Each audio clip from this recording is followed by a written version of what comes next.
everyone. Welcome to the podcast of The Color of Law. Jen Sunstrom and Michael Sewell. We are kicking off our podcast with the start of April, which is Fair Housing Month, but we are going to be going longer than just April. Michael and I have decided that we think the best timing for all of this would be to take 2 chapters at a time and then do a podcast to discuss them every 2 weeks. And then we will wrap up with one additional podcast to wrap up some final thoughts on the book. This is a topic that's near and dear to my heart. So at the very end of the day, we want to handle the material with the respect that it's due, and certainly hope we don't say anything that could cause any further pain in such a long history. Maybe we do want to cause some discomfort. Because we want to cause some discomfort, just not the wrong kind. Yeah, so, exactly. It's not the wrong kind. Exactly. So as somebody who has never had to actually live with the ramifications of what we're talking about. Neither one of us have. We wanted to do something different for Fair Housing Month. Something above doing quizzes and posting articles, something that was more substantive for everyone to engage in, because this is something that's impacting us even to this day. And you're right. It's impacting us to this day because of the seeds that were sown long ago. What's grown from that is the fact that it's just been continued. It's just continued along. The first 2 chapters is If San Francisco, Then Everywhere, and Public Housing, Black Ghettos. But before we jump into those, Michael thought maybe we'd take a few minutes and just talk a little bit about the preface section. Just from my standpoint, I think that the author, by the way, everyone, Richard Rothstein, did a really good job of highlighting the main purpose of why he's writing this book.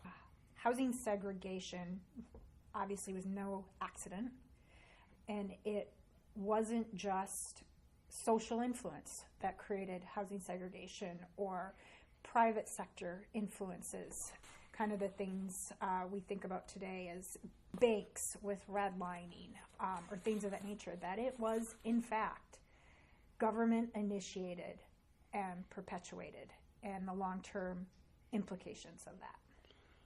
One of the things that he talks about in the very beginning of the preface is the fact that there can be de facto discrimination and segregation, and also segregation and discrimination that's de jure. And de facto means it's what's actually happening, and de jure means is this what the law says should happen. And the problem with this, of course, is that we started out with de facto segregation and discrimination, and we ended up with de jure, meaning that the laws changed to actually enforce these problems that we have with housing and with the way people were being treated based on their color. In the preface, he talks about the fact that in 1866, the 13th and 14th Amendments were passed after the Civil War that basically outlawed slavery, abolished slavery. But the 13th Amendment also said you couldn't discriminate based on race when it came to housing. In 1875, which was a short time later, Congress passed the Civil Rights Act, which also made it illegal to provide unequal services with regard to restaurants, hotels, trains, buses, things like that. And then there was a whole series of lawsuits that were filed. In 1883, the Supreme Court looked at what were referred to as the civil rights cases. It combined 5 cases into one and said that the 13th Amendment merely abolished slavery and did not give Congress the power to outlaw private acts of discrimination. And that's where you have de facto discrimination, where this is what's just going to happen. It said that Congress didn't have the power to say that you couldn't discriminate on who you served in your restaurant or who you allowed to stay in your hotels. And that would be the private, as Jennifer said, about the private aspect of discrimination. But very quickly after that 1883 case, Jim Crow laws were developed. And that was where the different communities took the 1883 case as permission to pass local laws that did, in fact, force segregation, did, in fact, allow for discrimination. Those were called the Jim Crow laws. A short time later, that was challenged in the case of Plessy versus Ferguson, which is 1896, in which case the Supreme Court again said separate but equal is acceptable. And I'm sure you probably all heard the term separate but equal. But that's how we got to that. And we'll talk more about this, but basically separate but equal ended up being the law of the land until 1968. A lot of what Rothstein talks about in the first two chapters is what happened during those 72 years, how these laws went from the way people behaved to them becoming laws enforced by the government. Where are we heading? We're in Fair Housing Month. This isn't really supposed to be just an exercise of studying the history, right, of segregation. But what's more, what the author is eventually going to call all of us to identify and address is the fact that if, as we discover, segregation falls into a category of open, explicit, government-sponsored segregation, we all have a responsibility to enforce our Constitution and rectify past violations. In the very end of the preface, he says, we've created a caste system in this country with African Americans kept exploited and geographically separated by racial explicit government policies.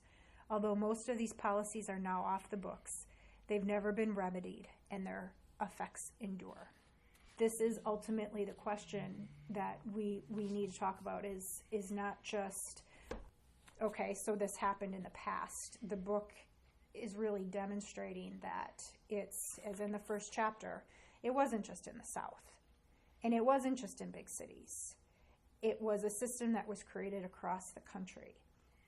The effects of the segregation continue to have tremendous and longstanding impacts, even to this day, and we even see perpetuations and efforts of segregation that continues, affecting everything from economic prosperity, education, ability to build equity, ability to build any type of wealth. It's all been a web that has touched the minority community. One of the things that he talks about in the first couple chapters is the fact that during World War I, actually a little bit even before World War I, beginning into World War I, and then continuing on increased levels in World War II, is that the workforce became integrated because it had to, because of the war efforts to try to bring workers together to supply the armies in terms of fighting the war. And that created integrated workforce, but finding houses for the people to live in was a whole different matter. And that's where the issue became. They would find housing on base or on site or nearby for white workers, but they would not find housing nearby for the black workers. The black workers had to travel a significant distance. Black housing would often be in areas that were determined to be not suitable for white people to live in, so they set them aside. In fact, in some cases, they set properties aside for black workers to live, and then decided, oh no, this is way too good. We need to save this for white workers, and we have to move the black workers even farther away from the factory.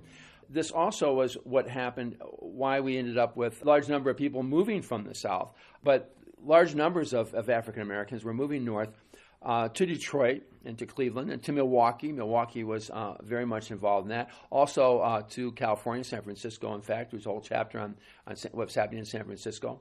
Because that's where the jobs were, because the jobs were there because of the war effort. And that's also why we ended up with large cities like Chicago and Detroit and Cleveland being segregated because of large numbers coming in and trying to find places for everybody to live. And this is also where the government becomes heavily involved with Roosevelt's the New Deal, the different departments that he set up, different programs he set up, Public Works Administration, and other aspects of the New Deal, specifically with HUD and with FHA, continue to insist on segregation. And that's where it becomes very much a de jure segregation, meaning the law is enforcing the segregation and not just de facto where it happened. The law was making it happen, basically. And we had large areas that were developed for white and black residents. The problem, of course, is those continue. In fact, in one area of Boston called Mission Hill, there was a white area that was specifically for white and a black area that was specifically for blacks to live in. Today, it's still 97% white on one side and 98% black on the other side. So you can see where once they started, they continued. And that's where Jennifer was talking about how the issues carry over into today. One of the things he mentioned earlier that I kind of thought was interesting was Cleveland. You talked about Cleveland and the fact that Cleveland was perhaps a little more integrated than some of the other big cities. On the other hand, Milwaukee is still probably the most segregated big city in America. One of the things you and I were talking about, Michael, was that the author does a really good job of using specific stories and examples Yes. of individuals as well as local government policies or federal government policies to back up points he's trying to make, but we end up doing kind of this back and forth through time. It doesn't follow a concrete timeline through the book, which can make it a little bit hard to really understand what we're talking about at any given moment in time. But stretching all the way from World War time all the way to, though, modern day effects. One story he gives as an example is the first time an individual in the San Francisco area was even able to move into a white neighborhood and buy his first home was 1970. That's just a few years before I was born. And it's many years after I was born. It was, and that's the thing. I can remember, and again, this isn't in the book, obviously, but I can remember growing up, being in Kentucky and asking my father, why does the drinking fountain say white only and that one says colored only? And the same thing with bathrooms. So even in the 50s and early 60s, throughout Kentucky, which is not really the Deep South at all, there were still situations where the separate but totally not equal, and even as a 10-year-old, I could tell they weren't equal. But that concept was still existed. Also, another thing that he brings up in the book that's interesting is he touches on things that relate to us specifically. And one thing he talks about is that even in Wisconsin in the 60s, there was constitutional amendments that required a local referendum before building public housing, low-income public housing in any particular area. So there had to always have a referendum. Those amendments were challenged. And the court said, yeah, we can't do it that way. And then the Supreme Court stepped in 1971 and said, no, that's okay. We can do it that way. So even in Wisconsin, we had a constitutional amendment that said that all public housing, low-income public housing, had to have a local referendum. The interesting thing there is that 99.5% of the time when the referendum was taken in a white community, they said no. Only 10% of the time in a black community did they say no. So as we try to increase the availability of housing for individuals. In post-World War II, we have the same issue we have now, and that is a shortage of housing for workforce housing. The laws stood in the way of workforce housing being provided for everyone. The idea of having to have a local referendum before we can provide housing sounds a lot like not my backyard, doesn't it? Mm-hmm. We still have it going on today. I think over time, the process of segregation and discrimination has just found new language. And a lot of the things that just are no longer would be acceptable and tolerated openly and publicly stated has changed. You're concerned about stormwater. We're concerned about increased traffic. But at the end of the day, many of the times, the real concern still comes back to It's not really about stormwater and traffic, is it? It's not about stormwater and traffic, even here in Little Northeast Wisconsin. Some of you may remember me teaching fair housing during your orientation class. So this isn't something that's new to me. But there were surprises in the first two chapters. There were many surprises even for me, including the fact that African American families could not obtain financing because the federal government said we're not going to insure it. But not only that, white families in integrated neighborhoods could also not get financing for homes because it was an integrated neighborhood. And again, that was the federal government refusing to provide insurance for the lenders. Well, it was forced segregation, but forced by our government. Started right at the top, right at the very top. And the difference, though, between housing and a lot of the other things that were much more visible, as horrendous and painful and hurtful as it was that a person could not necessarily eat where they wanted to, or they were not able to get a hotel where they wanted to, lodging, not being able to buy housing, or only being able to rent in particular communities or areas of the community had a lot more far-reaching and long-term implications. But it was, for the most part, almost a hidden part of the discrimination in our country that was taking place. Realtors, the real estate community was complicit. Not just complicit, but huge actors in a lot of things such as blockbusting started. And they do comment on that a little bit in here. With it, and scaremongering. We still have scaremongering going on today when we try to do housing projects. I've been teaching fair housing as part of orientation for realtors since the 90s. So I've been doing this a long time. And I feel that, and with my background in law as well, I feel like I'm pretty well up to date on the things that are going on in the world. And these first two chapters opened my eyes to some things that I was not aware of. I was not aware of how complicit HUD was in terms of saying, no, we are going to do these things. At one point, HUD argued that integration would punish innocent white homeowners. That was in the 70s when that happened. FHA. It was, yeah, exactly. They said point blank, you're not going to let us do that. We're not going to let you do that because we don't want to punish. That surprised me because I was an adult in the 70s. When Gerald Ford, it was under Gerald Ford's administration, I remember when Ford became president and Nixon stepped aside. So these were things this isn't history to me. This is current events to my life. So I was shocked that was the case. Obviously, I've been aware of segregation. I grew up in the Detroit area. I was aware of blockbusting, which he discusses that in some detail, where the real estate community was involved in inducing panic sales. Hey, did you see who moved in down the street? You know what happens now? Property values go down. You better sell now. Last one out gets the least amount of money. And that would just induce panic sales, and entire neighborhoods would turn from white to black overnight. And real estate individuals and real estate companies made a fortune. Because what they would do is buy them at discount prices and then sell them at overvalue to the black families who were happy to get anything, happy to be able to buy anything. So that was a horrible history chapter in the real estate profession. And I was aware of blockbusting growing up in Detroit. I was aware of that being the case. And I'm glad that he brings it up in the book in chapter 2. I was surprised at how totally involved the government has been all the way up into the 70s, 80s, and even the 90s. And even though we have the law, the Constitution, that says you shall not do this, we've ignored that, and we have pursued and passed laws and continued to follow the laws that continue to cause segregation, which still continues to create problems on every level, social, home buying, home selling. We're still making progress today, but we still have not my backyard. So the book really starts us out on the right foot. It gives us a good background as what we're looking at. And I think, again, talks an awful lot about we don't just have de facto segregation. We have de jure segregation as well. And that's the part that's discouraging, is that it's the government's deep involvement has continued to cause these separations to exist even into today's world. So the second chapter, Michael, Public Housing in Black Ghettos, was a lot of information, and I learned a lot from that chapter as well.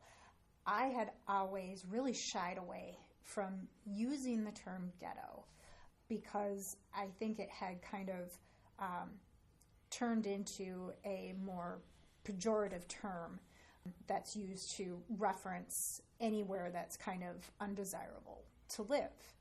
But the truth of the matter is the author talks about the fact that the ghetto was an actual identifiable area where not only were black people directed to or steered towards, but that they were packed in to government designed and paid for housing, low-income housing at just huge densities that actually and inevitably created a lot of concentrated poverty. And it wasn't the fact that they were black, that it was high concentrations of black people in the area.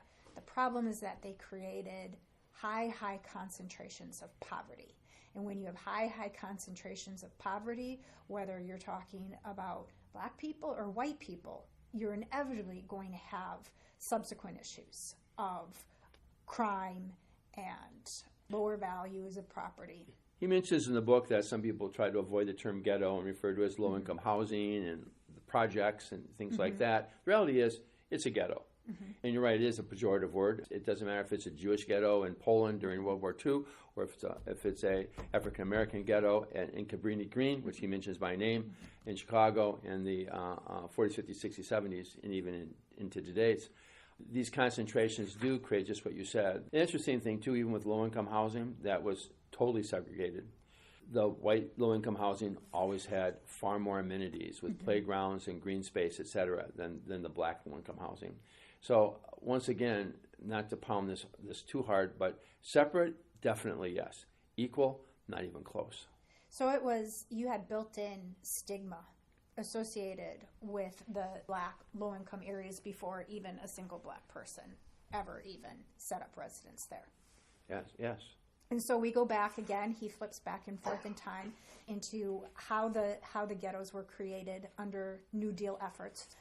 Government funding equals government regulation and directions on how they get set up. So we just ended up passing, Michael, recently this session, a bill that would allow at least an opportunity or a mechanism for somebody when it came up in title search that there would be discriminatory covenants or language right on the deed of a property, and being able to have either a buyer or a seller state on the deed that they do not accept that they reject that the terms and do not support that type of discrimination. But even as we were going through that, in our minds, it was the individual homeowner, or it was even maybe the developer who put that discriminatory language in those covenants and on that deed, and it was. But what this book is saying is that a big driver of that might have been the fact that the subdivision would never have been allowed to have the financing or the mortgages in that subdivision backed if it didn't have that language included, that it was the federal government prohibiting the creation of integrated neighborhoods or the sale of mortgages in integrated neighborhoods. You're exactly right. That's one of the main reasons, maybe not the main reason, but certainly one of the primary reasons why a lot of those restrictive covenants regarding race were included, because otherwise they wouldn't be able to get financing for the area if they indicated that they would be allowed to have black buyers or integrated neighborhoods. And again, I always knew that African American buyers had those restrictions. I did not know that it also affected white buyers in integrated neighborhoods as well. I was a big fan of the law that the change in the law that you just passed, but only if the language was remained in, because we needed to be reminded of how this was in the past. We don't want to bury it. We want to be aware of it and make sure that we don't make these same mistakes again in the future.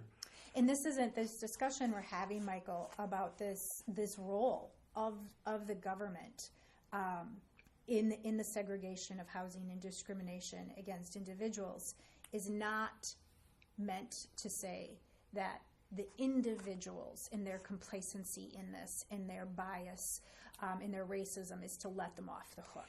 No, not at all. In fact, like we said before, with the Wisconsin requirement that we have a referendum, those are the individuals voting. Absolutely. And 99.5% of the time they said no.